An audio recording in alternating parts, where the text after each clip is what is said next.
Pemirsa, cuaca ekstrim menjadi penyebab terjadinya banjir dan longsor. Kita akan membahas terkait cuaca ekstrim bersama Kepala Badan Meteorologi, Klimatologi, dan Geofisika atau BMKG, Dwi Korita Karnawati. Selamat pagi, Ibu Dwi Korita. Selamat pagi, Mbak Marcelina. Assalamualaikum warahmatullahi wabarakatuh. Waalaikumsalam, terima kasih Ibu Dwi Korita untuk waktunya. Ibu Dwi Korita, pantauan terkini kondisi atau potensi cuaca ekstrim seperti apa, khususnya di wilayah Jawa Barat? Jadi kami memantau sesuai dengan hasil perakiraan atau prediksi sebelumnya, di bulan Desember, wilayah Jawa, termasuk Jawa Barat, bagian tengah ke selatan, ini mengalami puncak musim hujan. Jadi memang mengalami peningkatan intensitas hujan yang sangat signifikan.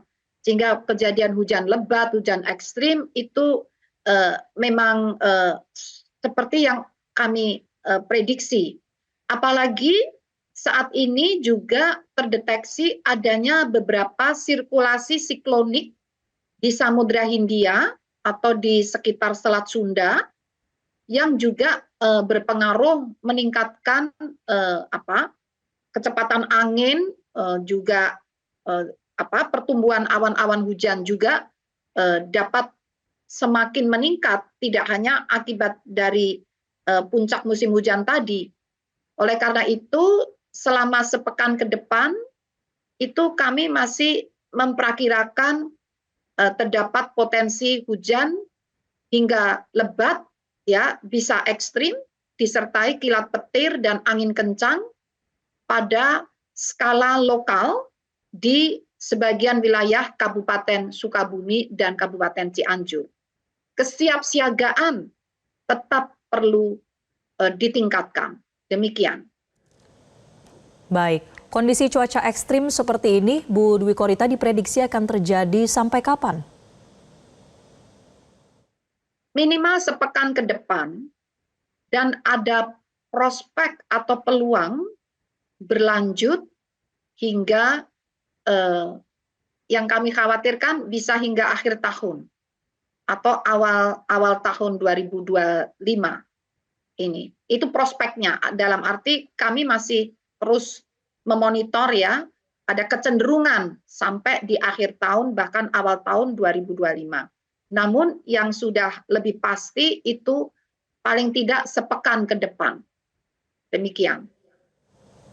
Baik, Bu Dwi Korita, terkait dengan bencana hidrometeorologi, mungkin kita sering mendengar bahwa ini terjadi secara periodik atau sekian tahunan itu pasti terjadi. Seperti misalnya kami mendapat informasi BMKG juga memberikan peringatan 5 tahunan ini siklusnya kembali terjadi banjir yang cukup besar. Ini bagaimana konfirmasinya, Bu Dwi Korita, dan juga penjelasannya? Memang sejak akhir bulan lalu, November, kami mendeteksi mulai awal Desember ini akan masuk seruak udara dingin dari dataran tinggi Siberia. Nah, seruak udara dingin ini akan berdampak terjadinya angin kencang, gelombang tinggi, dan selama perjalanan dari arah Siberia ke wilayah Indonesia bagian barat, dan area yang terdampak itu Indonesia bagian barat, terutama jadi diprediksi itu nanti landingnya, seruak ini landingnya itu di wilayah Jawa Barat, Banten, DKI, dan Selat Sunda. Itu jadi ingat peristiwa 2020 bulan Januari itu kan banjir Jabodetabek. Itu fenomenanya sama akibat seruak udara dingin dari dataran tinggi Tibet. Jadi fenomena yang sama. Nah, jadi kami sebetulnya mohon kewaspadaan atau kesiapsiagaan untuk menghadapi hal tersebut. Apalagi kalau tahun 2020 itu kan kejadiannya tunggal seruak udara dingin di musim hujan yang menjelang puncak musim hujan. Kali ini fenomenanya bertambah, tidak hanya menjelang puncak musim hujan, jadi Desember akhir itu Jawa bagian tengah selatan itu mengalami puncak musim hujan, dan Januari itu bergeser tengah Jawa dari tengah ke bagian utara. Jadi selama Nataru itu kan Desember Januari itu puncak musim hujan di Jawa. Nah, bersamaan dengan seruak udara dingin tadi, dan kebetulan kami mendeteksi akan terjadi juga Madden-Julian Oscillation. Ini sudah mulai terjadi pergerakan kumpulan awan dari arah Samudra Hindia di barat Indonesia bergerak di sepanjang Katulistiwa. Ini masuk ke wilayah Indonesia dan bertepatan di saat Nataru nanti sekitar tanggal 20. Ya, bahkan ini sudah mulai tanggal 13 kami prediksi mulai berdampak terjadinya hujan lebat.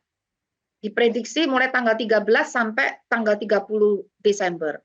Jadi ada beberapa fenomena yang kumpulan awan dari Samudra Hindia Barat Indonesia plus seruak udara dingin plus puncak musim hujan, belum lagi munculnya bibit-bibit atau sirkulasi siklonik yang secara, kalau siklonik itu hanya beberapa hari sampai 1 minggu.